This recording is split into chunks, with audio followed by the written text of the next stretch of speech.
A very warm welcome to all the aspirant of library and information science. सभी विद्यार्थियों का स्वागत है जो भी लाइब्रेरी साइंस से BLIS CLIS या MLIS कर रहे हैं, कर चुके हैं।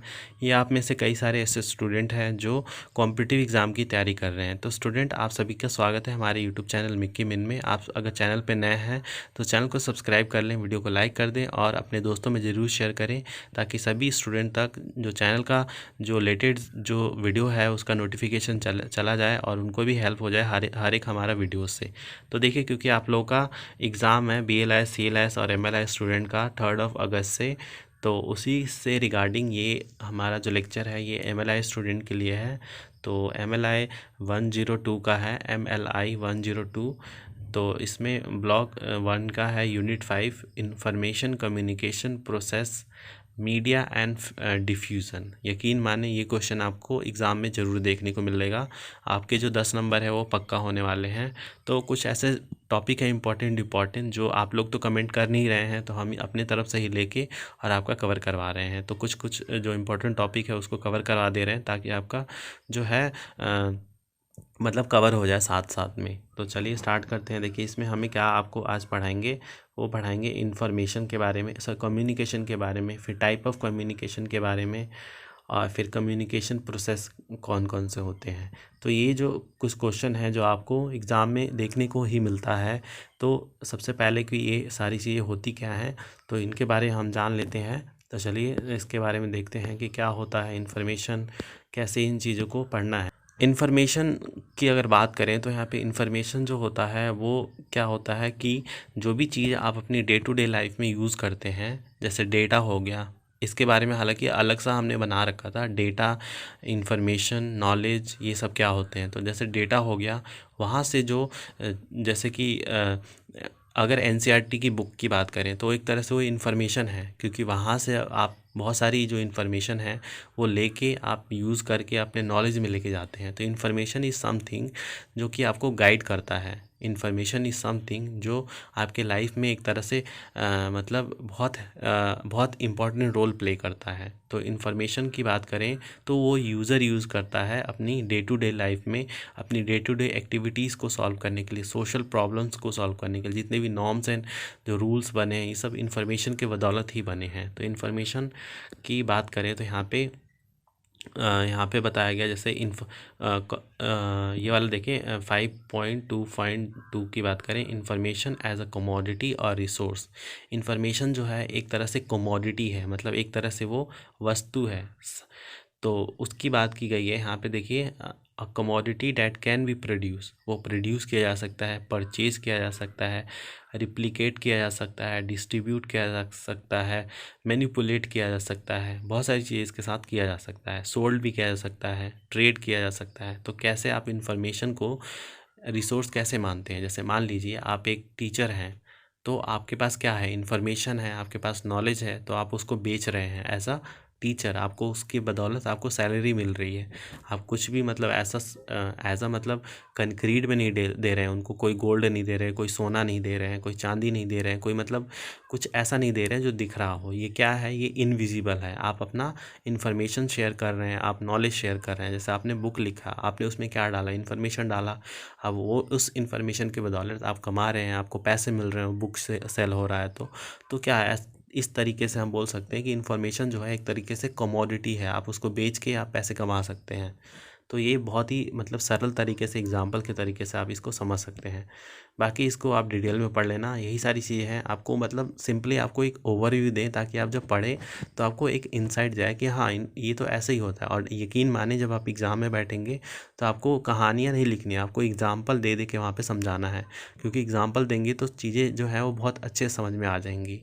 तो इस तरीके से फिर यहाँ पे देखिए information versus data in the environment. Information देखिए, इन्फॉर्मेशन और डेटा हमने ऑलरेडी आपको एक्सप्लेन कर रखा है कि डेटा क्या होता है, एक रॉ फॉर्म होता है किसी भी चीज़ का। जैसे कि एक मतलब माइन है, तो माइन जैसे जहाँ से हम कोयला निकालते हैं, या फिर जहाँ से हम गोल्ड निकालते हैं, जहाँ से सिल्वर निकालते हैं। तो माइन क्या है, एक तरह से वो डेटा है जहाँ से आप इन्फॉर्मेशन निकालेंगे, जहाँ से आप गोल निकालेंगे, मतलब उसमें बहुत सारे अनवांटेड चीज़ें भी है जिसको आप छोड़ के अपनी मतलब की चीज़ें निकालेंगे और फिर उसको तराश के जब बेचने जाएंगे तो नॉलेज बन जाएगा। तो इस तरीके से इन्फॉर्मेशन, डेटा और जो नॉलेज है वो एनवायरनमेंट में किस तरीके से काम करता है। दिस डेटा जो है, ये जो डेटा है वो कैटेगराइज किया गया, जैसे ऑब्जेक्ट हो गया, आर्टिफैक्ट्स हो गया, साउंड हो गया, स्मेल हो गया। तो इन सब चीज़ों में मतलब कैटेगराइज किया गया है। साउंड, स्मेल, ये सब क्या है, ये तो इस तरीके से डेटा को हमने कैटेगराइज कर रखा है। देखिए स्मेल जो है, बहुत सारे स्मेल की कैटेगरी हो सकती है। तो एक तरह से स्मेल का एक बात करें तो ये एक मतलब पार्ट है, इसके अंदर बहुत तरह की स्मेल आती है। अच्छी स्मेल आती है, बुरी स्मेल आती है, तो बहुत सारी स्मेल आती हैं, तो आप उसको कैटेगराइज कर सकते हैं। तो इस तरीके से चीज़ों को यहाँ पे मतलब डिवाइड किया गया है। तो आई होप आपको ये वाला जो कॉन्सेप्ट है समझ में आ गया होगा। और यहाँ पे देखिए टेलर ने इसको स्पेसिफिकली यूज़ किया गया है एनवायरमेंटल अप्रोच में, in this concept of information use environment में, जहाँ पे देखिए सेट ऑफ पीपल, कुछ सेट ऑफ पीपल हैं जैसे कि प्रोफेसर हो गए, एंटरप्रेन्योर हो गए, सोशल इंटरेक्टर, ये सब क्या है, इंफॉर्मेशन को स्प्रेड करने वाले हो गए। फिर क्लासेस ऑफ प्रॉब्लम, जो क्लासेस ऑफ प्रॉब्लम हो गए, जैसे वेल वर्ड्स हो गया या इल स्ट्रक्चर हो गया, कॉम्प्लेक्स हो गया या फिर सिंपल हो गया। तो इस तरीके से बहुत सारे आपको देखने को मिलेगा। फिर वर्क सेटिंग में हो गया, जैसे involving attitude toward information, task dominant, information access and history. तो ये सब क्या हो गया, वर्क सेटिंग हो गया।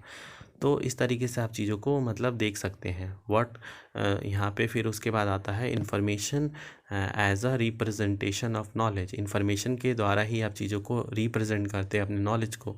नॉलेज कहाँ से आता है, इन्फॉर्मेशन के अंदर से आप चीज़ों को निकाल के अपना नॉलेज बनाते हैं, तो उसको रिप्रेजेंट करते हैं with the help of information. तो ये हो गया information as a representation of knowledge.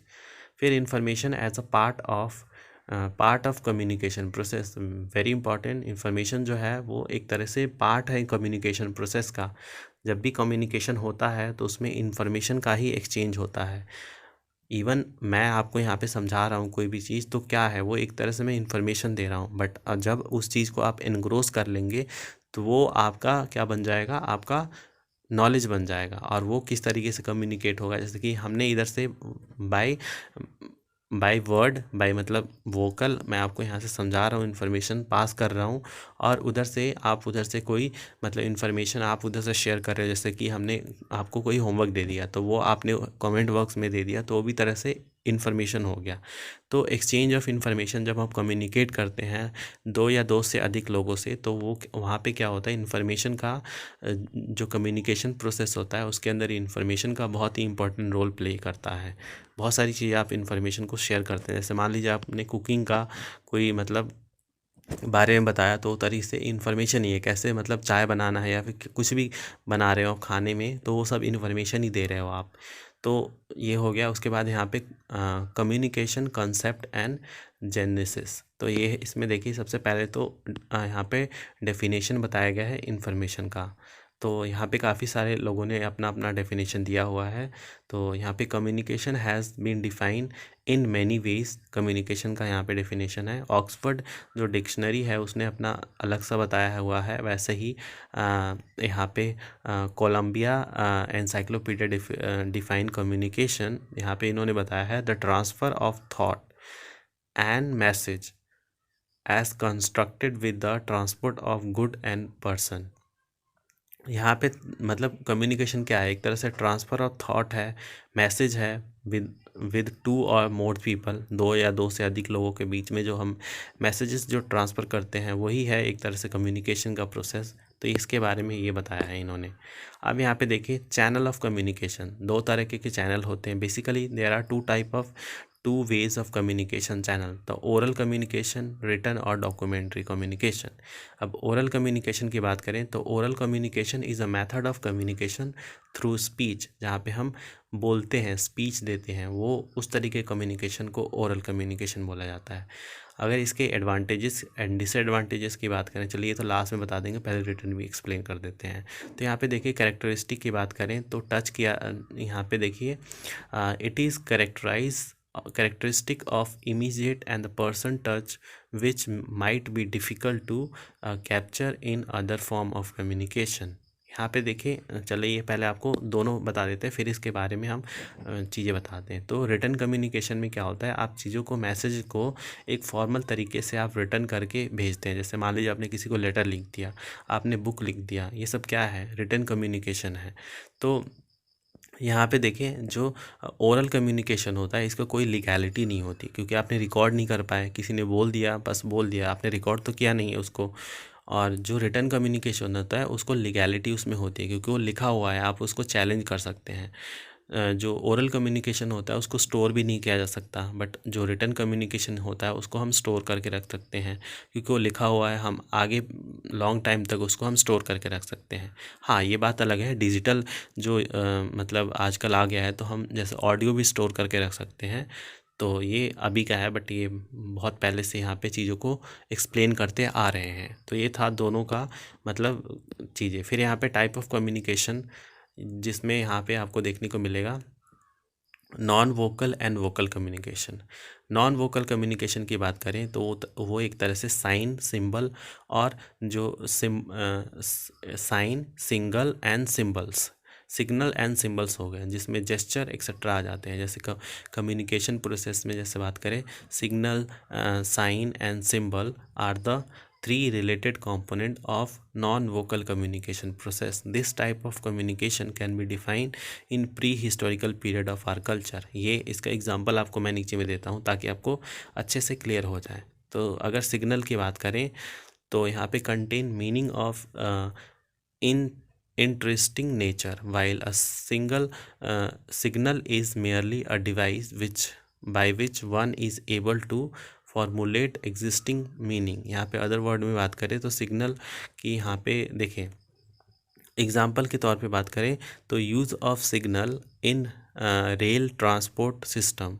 तो रेल ट्रांसपोर्ट में जो सिग्नल यूज़ किया जाता है वो एक तरह से आपको इसका एग्जाम्पल है।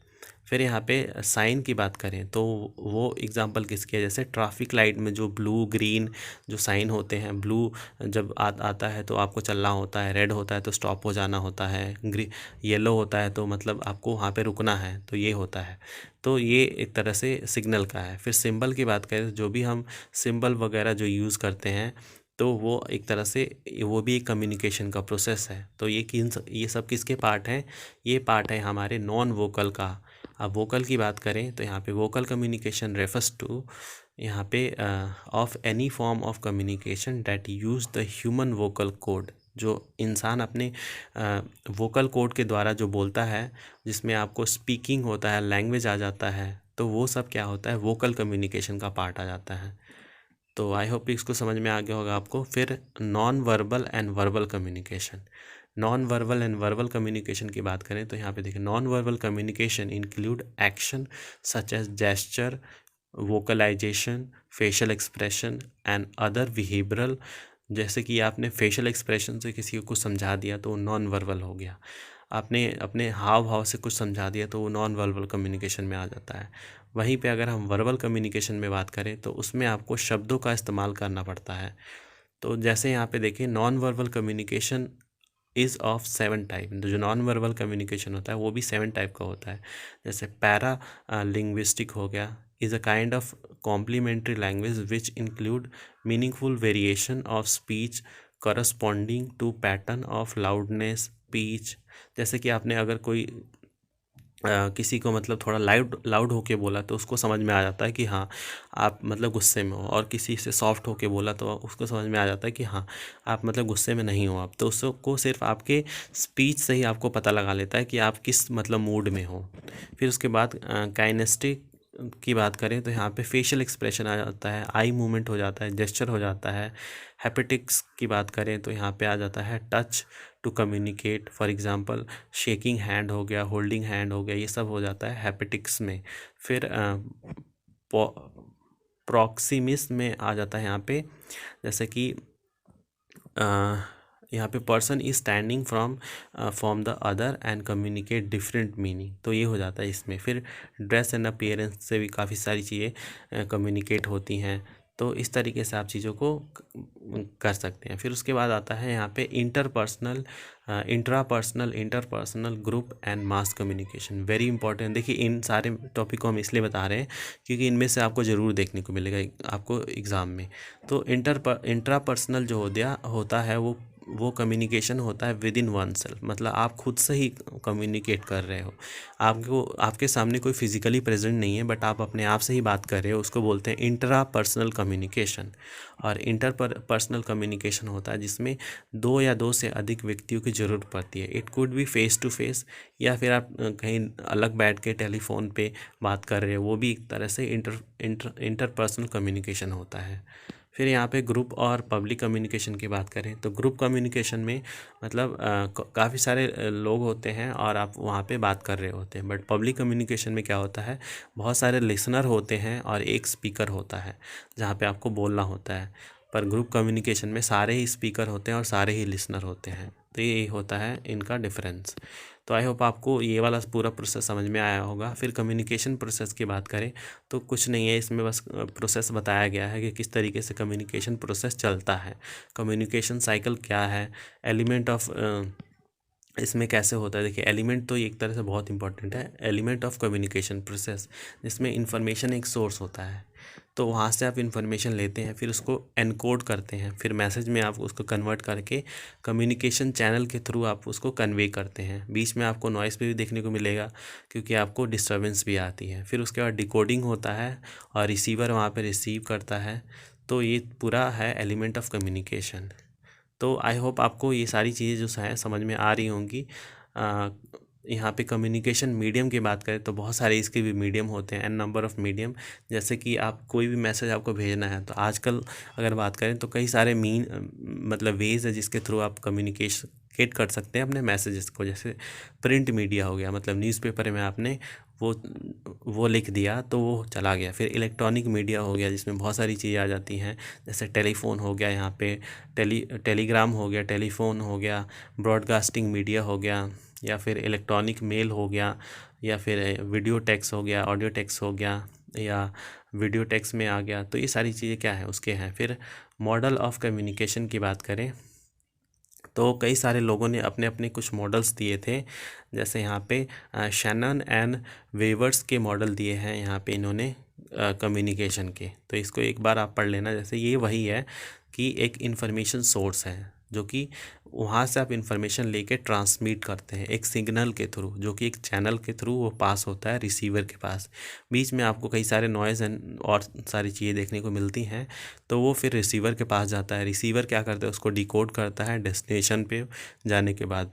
तो ये पूरा इन्होंने दिया था, ये पूरा मॉडल। फिर लॉवेस यहाँ पे भी वही है, हु कम्युनिकेट, फिर से व्हाट कम्युनिकेट, किसने कौन कम्युनिकेट कर रहा है और क्या कम्युनिकेट किया उन्होंने, इन विच चैनल, कौन से चैनल के थ्रू उन्होंने कम्युनिकेट किया, हु रिसीव, कौन किसने रिसीव किया, रिसीवर कौन है उसमें, एंड विद व्हाट इफ़ेक्ट, और फिर उसके बाद क्या इफ़ेक्ट हुआ, मतलब उसने कैसे रिप्लाई दिया, क्या फीडबैक वगैरह दिया। ये सारी चीज़ें लॉसवेल मॉडल के अंदर आपको देखने को मिलेगा। तो इस तरीके से कई सारे लोगों ने अपने अपने मॉडल दिए हैं, आप इसको पढ़ लेना। सारे नहीं आते हैं हालांकि ये सारी चीज़ें। तो आई होप आपको आज का जो लेक्चर है इन्फॉर्मेटिव लगा होगा। आप चाहें तो इन्फॉर्मेशन डिफिजन को भी पढ़ सकते हैं, बट जो अभी तक हमने जो बताया अभी यहाँ तक, ये बहुत इंपॉर्टेंट है। यहाँ से क्वेश्चन आपको देखने को ज़रूर ही मिलेगा।